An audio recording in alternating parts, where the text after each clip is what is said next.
Hello, it's chapter 18, the Progressive Era. And historians love the Progressive Era. I find it kind of interesting as well, and I could talk about it for about 2 or 3 hours. But that's probably a bad idea because you probably wouldn't watch all 2 to 3 hours. So I'll try to make it quick, but for those of us that teach history, that's kind of hard. So I'll do my best. What I've mentioned before, excuse me, try not to sneeze at you, is that the progressive era is really the era where they try to fix the excesses of the Gilded Age. So that age where the economy grew so quickly and we didn't care if you got hurt at work, we're going to fire you anyway, and there's no minimum wage. Now, we don't get a minimum wage in the progressive era either. That'll take a Great Depression or something. But they are going to make some changes during this era. We're going to pass some more constitutional amendments, which will make you happy because there's never enough of those, except maybe 28 or so. And you'll see some changes. You'll see some presidents who think that it makes sense to use the power of the government to help the average person. And that doesn't happen often in US history. And this will be notable because it'll be the first time it happens in US history. But don't get too excited because they're not going to make all the reforms that you would like for them to make. They have to save some for later, of course. And even though it's called the progressive era, there's certain things we don't make a lot of progress in, like race and maybe sexism. So, but you know, it's 19 teens. And then we'll have World War, and that'll maybe change our minds about some other stuff, and maybe not in as positive a way as you would hope. All right, let's go. So, the chapter opens with a big discussion of the triangle shirtwaist fire. And shirtwaist is type of shirt or dress that buttons all the way up the front. Super trendy back when I was a kid in the 80s. I don't think that's very much of a trend anymore.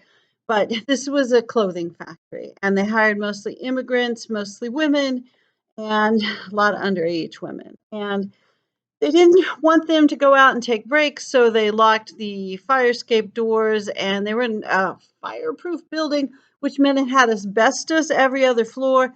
Asbestos is amazing for stopping the spread of fire. It also starts the spread of cancer. They didn't know that back then. They found that out when I was a little bitty kid and started taking that out of schools. I think it's why my generation's a little bit puny. Um, but the shirtwaist fire spread to the 2 floors of this company, the Triangle Shirtwaist Company, and caused the death of over 100 folks. And they ended up, it was pretty gruesome stuff. There's a website, I think it's hosted by Cornell University, that chronicles what happened in this fire. And a lot of people, a lot of historians write about it and say that part of the reason it caused the reforms that it caused was because it was a bunch of young women who were killed. If it had been a bunch of immigrant dudes, no one would have cared, but these were teenage girls essentially, and seeing literally their charred bodies piled up in the street like firewood was distressing to people. And there was lots of news coverage of it. And what it leads to is some building and fire inspection codes and making sure that your workplace doesn't lock the fire escape so that you don't sneak out for a break. Also making sure that in multi-level buildings, multi-floor buildings, that there's more than the elevator to get in and out of the building in case of an emergency. So it leads to some productive things, but like most things in our history, we tend to, and everybody's history is not just the US, we seem to need to have a tragedy before we have a solution. So I don't know why that is. We can't be proactive, but it probably tends to be the way human nature is, I think. All right, some quick stuff to go over. Group of reformers during that time period, journalist reformers, were referred to as muck rakers. Muck is like dirty, nasty stuff, and raking is stirring the stuff up. So these guys are stirring up dirty, nasty stuff. The nickname was given to them by Teddy Roosevelt, who is a progressive era president. And it wasn't meant as a compliment, but eventually Roosevelt will read some of the things that they write and see that the reforms they're pushing for are good and necessary. And you'll start to see a generation of politicians pushing for many of these reforms. Most notable, or some notable, reformers, and you could read any of these books if you wanted for your book review. Lincoln Steffens, The Shame of the Cities, where he talks about machine politics during this era.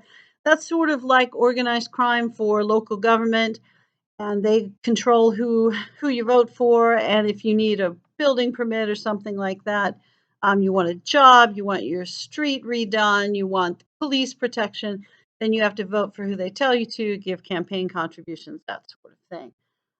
So that's Lincoln Steffens, Shame of the Cities.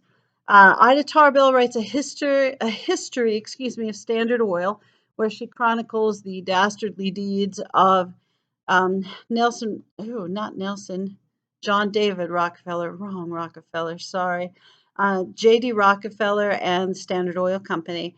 And then Upton Sinclair, who famously writes a book called The Jungle. Now, usually about once a year, not once a semester, but about once a year, I'll have a student read this. It's a historical novel, but this is completely legitimate for you to read because it's such a terrible novel. You won't get tied up in the plot. I can say that I've read it, but it's about an Eastern European family that emigrates to the United States, and Jurgis is the young, strong, strapping dude who can solve any problem and thinks everybody who complains is just wimpy until he gets hurt at work and his young, beautiful bride ends up having to prostitute herself. That is a terrible book. And then one of their kids dies and gets eaten by a rat, and a whole bunch of terrible stuff happens. Any terrible thing that could happen happens to this family. And eventually the wife dies. Okay, no more. I've already kind of spoiled it for you. But the reason that Upton Sinclair writes the book is he wants you to think socialism is a better form of government and a better economic system than capitalism because it spreads the wealth more evenly. So that should be a clue to you that during this era, we're talking teens, early 1900s teens, up to the Civil War, and then oh gosh, up to World War One, and then again, you'll see this during the Great Depression. Socialism is an okay thing to talk about, and we have a pretty active socialist party during the Progressive era and then again during the Great Depression. In the modern era, it's kind of seen as the same as communism, and we shouldn't talk about it until probably recently, and then we're still not sure what to do with it. And, we'll talk later about why that is, but Sinclair suggesting that socialism was the way to go was an idea worth discussing during that time period, and people didn't see it as crazy and he's a traitor, that sort of thing. Book mentions that we're having immigrants check in, and this is really the first time we have immigrants check in during this time period. European immigrants primarily at Ellis Island, which is New York City Harbor, and Asian immigrants at Angel Island, which is in the harbor of the San Francisco Bay. If you're wondering where Mexican immigrants checked in, depends. Sometimes they did, sometimes they didn't. Now, during this era, we love Mexicans. All the Mexicans that want to come in, we're cool with that. That will change during World War One, but then the 20s will love Mexicans again. And if you notice immigration patterns in the 20th century, kind of have a love-hate thing about Mexican immigration.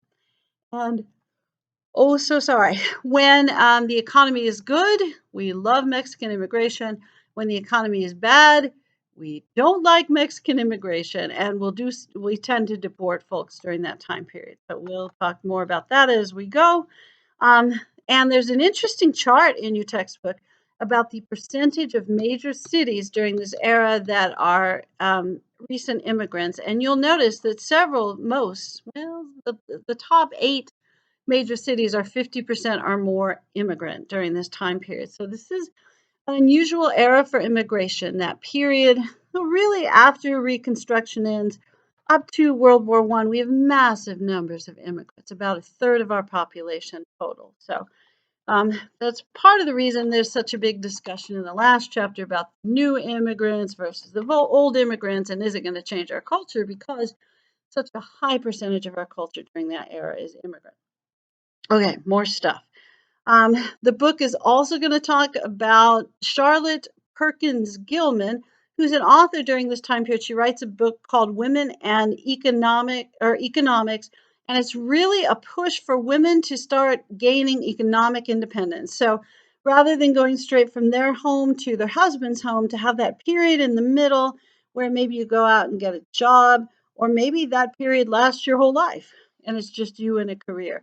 And the idea is if you have economic independence, then you have personal independence and personal freedom.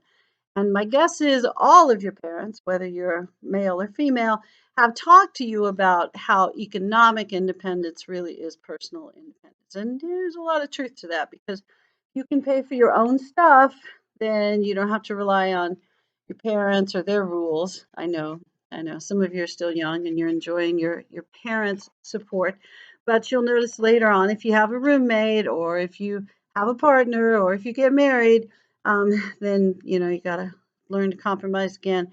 The idea here is that women could live by themselves and afford their own stuff, and they really wouldn't be under the control of families, men, that sort of thing. All right, the book also talks about how mass consumerism is a thing during this time period, and that will only expand until we have a Great Depression. And really enters the modern economic market economy era where we just become mass consumers. So we buy all kinds of stuff. During this era, we make all kinds of stuff. And this mass production, mass consumption, your book, and other people too, not just but your book, will nickname Fordism. Fordism. And we'll talk more about Henry Ford in an upcoming chapter. Ford's interesting because he sort of seems like a really good employer because he sets his own minimum wage and he has decent working conditions. And his idea is that his employees should be able to afford his product, which is a car.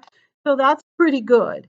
But he also has some pretty strict behavior standards. So in some ways, it's like a high school version of work, uniforms, and he has some issues with race. We'll talk about those later. Probably not what you would expect, but we'll talk later. All right, so mass consumption, mass production, and the American promise during that era, and I think probably still in some ways, is that you will live in the United States and you will have an abundant life. You'll be able to afford all the stuff you need, a bunch of stuff you don't need. You'll be living large. You'll be like me. You'll have a Kia Soul. Everything will be great. So, yeah, no, it's the best place in the world to live. Now, I'm not going to argue that I haven't lived other places. The United States seems pretty good to me, but the idea is in this era, and probably still in some ways, is that people come here because there's economic opportunity, and that everyone should be able to achieve whatever level of economic progress, um, wealth that they want. Now, you've probably figured out, even though you're not as old as me, you've probably figured out that part is not completely true. But I mean, some people are wildly successful. Okay, like college professors who teach history. It's a good gig. All right, other stuff we should talk about scientific management, which kind of sounds good and, sciency, but it's really ergonomics, kind of, the study of work and motion. And what they're trying to do during this era is make work as conservative is not the right word, but to take as little energy as possible. So rather than you going to the work comes to you. Moving assembly lines is where I'm heading. So they're trying to make the workplace structured and organized in a way where you don't move around as much. The work comes to you and it makes you efficient. The emphasis is on workplace efficiency. And what is the book? Frederick Winslow Taylor, Scientific Management. You could don't read that. Oh, no, it would be terrible. But you could read that if you like that. No, don't read that. But you could read that for your book review. This is also an era where you see the emergence of two labor unions, one uniquely United States union and one international. The U.S. union is called the American Federation of Labor, but it's still around in a certain form. The AFL-CIO combines with the Congress of Industrial Organizations, which is more of a trade union. But during this time period, the AFL is really more skilled laborers. It tends to be more highly paid individuals, and they want pretty basic stuff. They want the idea of collective bargaining, where the union members can bargain with their bosses and set the wages. So remember, it's an era where there's no minimum wage. So workers have been underpaid for some time. So the idea is someone would represent the workers and they would all get a raise. especially the skilled workers. And they mostly wanted better working conditions, safer working conditions, fewer hours, better pay, the basic stuff that labor unions want. They would refer to those as bread and butter issues. And they would call it that not because they like carbs and fat, but because really with every meal back in the day, you had bread and butter in some form. So it's day to day, everyday things you expect to have kind of issues. The other labor union is Industrial Workers of the World. And those guys are flat out, straight up admitted communists. Yes, I said communists. And they want what communists want, which is workers to own the businesses. So they want an actual workers' revolution. They're international and they're just straight up about it. Now, if you're thinking, well, that's too much, not during that era. That was okay to discuss. Now, after the Russian Revolution, yeah, we're not going to be cool with that. But that doesn't happen until 1917, so it's still okay in the period that you're studying. So, IWW, Industrial Workers of the World, they want the overthrow of the owning class and for the workers to actually own the factories and participate and share equally in the proceeds. It's actual, literal communism, which nobody's too scared of yet because we hadn't had any evil, godless communist Soviets yet. So that's coming. All right. There were workers' strikes during this time period that were more successful. There's an anthracite coal workers' strike, and your book talks about that a little bit, and some mines in Colorado, Mother Jones as an organizer. Other strikes that they there's a garment workers strike in New York City that has some success, and dock workers strike in New Orleans, which has some success. Once we get very commercial, if you can't load and unload the ships, that is problematic. So you start to see more success for labor unions during this era. You also see the advent of feminism in this era, and you see a discussion. Sigmund Freud teaches in Massachusetts and discusses sexual repression of women. Now, and people who are who what else would we say about this? Okay.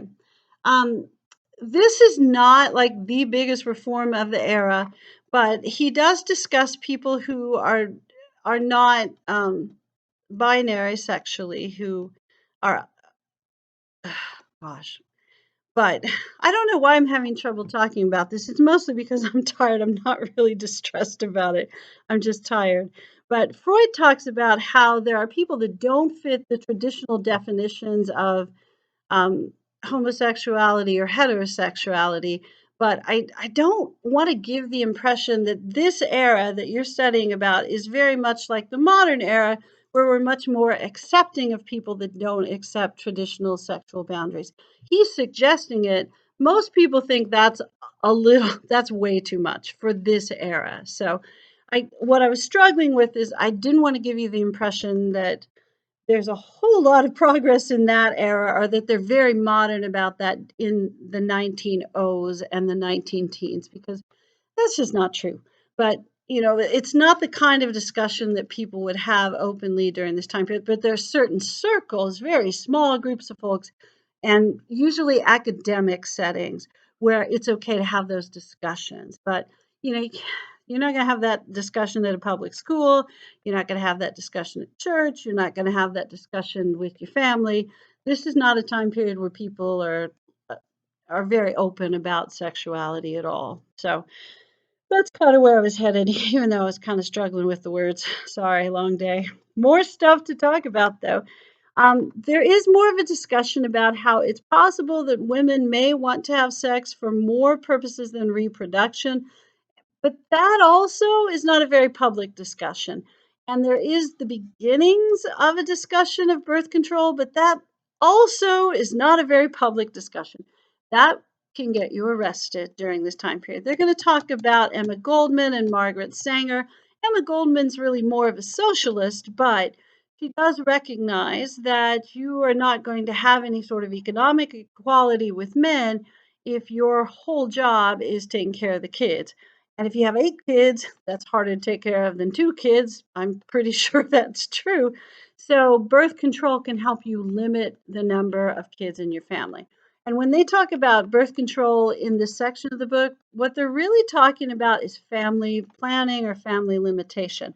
There's no new stuff during this time period, no new methods of birth control. It's really primarily condoms. And those are as ancient as history. It's just what they're made out of changes over time. And whether or not they're seen as socially acceptable, they're really not during this time period, which is why the women get arrested for having talks about this.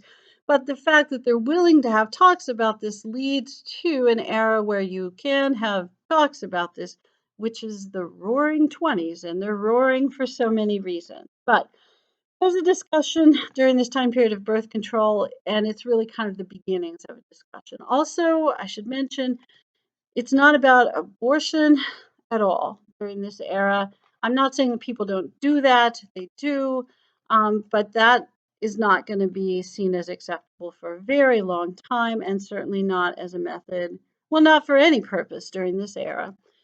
And what else do I want to say? Really, the women who had information about how to limit their families tended to be educated women who could get like a little secret book or pamphlet about it because, again, you couldn't talk about this publicly. So, there's also going to be lots of discussion as we go forward about who really should have birth control and who shouldn't. And that's going to become a very racist sort of discussion. So hang on. Yeah, but that's for another chapter. So gives you something terrible to look forward to, doesn't it? The book also talks about progressive reform in state and local governments. You see the end of political machines, which is corrupt local government. And you also see the beginning of states trying to change their government and be more proactive about helping, especially poor citizens, but all citizens. You see an emphasis on that in Illinois, but also in Wisconsin with Robert La Follette and the Wisconsin idea. And you see more of a government by professional people, and what ends up happening is rather than having the mayor city council form of government where elected people run the city, you have a city manager and you hire professionals who are trained in wastewater management or policing or this sort of thing. So you have academic people, professional people running your city, and the elected people make some formal decisions, but they don't make the day-to-day decisions. So Robert La Follette's Wisconsin idea, he liked to hire university professors because they had lots of good theoretical ideas, and then they would put those into practice with the people um, that they oversaw. So that's probably the most famous form of state government that was progressive was the Wisconsin idea, Robert La Follette. And these guys will continue to be the progressives that we mentioned in this chapter will continue to be important through the 20s and 30s. You'll see a lot of them running for office in the 20s and 30s. All right, other folks we mentioned, let's see, Emma Goldman and Margaret Sanger with birth control and Robert La Follette with the Wisconsin idea. Three amendments known as the Progressive Amendments passed during this era. 17th Amendment is direct election of senators. States used to get to choose them, either the governor chose them or the state legislatures. The 18th Amendment, my favorite amendment, makes alcohol illegal. I knew you would agree with me on that because no one drinks. Actually, I'm probably the only adult I know that could completely live without alcohol. But the 18th Amendment, yeah, I don't care. But the reason they did it, I do care actually. I'm a history teacher. The reason they did it is because men drank too much, not women. No, women are perfect, noble, beautiful. We never do anything wrong. Yay for women. But men, dang, they're irresponsible. They drink too much. Then when they get drunk, they don't do what they're supposed to do. They spend all their money on alcohol. They don't pay the rent. There's no groceries. They don't take care of the kids. Dang, men. So they really passed the 18th Amendment to get working class men in the city to stop drinking. They really didn't care what rich guys did because they took care of their families. Honestly, middle class guys either. They didn't care what country people did because nobody sees them. But drunk dudes in the city, everybody saw them. So 18th Amendment is to help drunk dudes in the city. We'll talk more about how effective that amendment was. It was very effective in some ways and not so much in others. 19th Amendment, most important amendment to the Constitution, allows women the right to vote. So those happened during the Progressive Era. They're collectively known as Progressive Amendments. I always like to talk about some court cases because I'm just that way. So court cases for this chapter: Lochner versus New York, which is a 1905 case. And the state of New York said it was really dangerous for people who worked in bakeries to work more than 12 hours a day. I think it's really dangerous to work more than 12 hours a day anywhere, even though I do this from time to time. But they limited the number of hours, it was primarily men who worked in bakeries, 12 hours a day. And the state of New York passed that law. Bakery owners said, hey, that's not fair. Maybe dudes like to work more than 12 hours a day. And they took it to court and they argued that it was a violation of the Fifth Amendment and 14th Amendment due process clauses, and that it was taking away the right of men to life, liberty, and property, with even though they hadn't done anything wrong. So the Supreme Court took up this case and they said, you are correct. Men should be able to work as many hours as they want a day. It's their right, it's their freedom. Maybe they want to earn more money. So we're going to strike down that law. In 1908, a very similar law was passed in Oregon, and it said that women could only work a certain number of hours a day. I think it limited them to 10 hours a day. And this is primarily in laundry.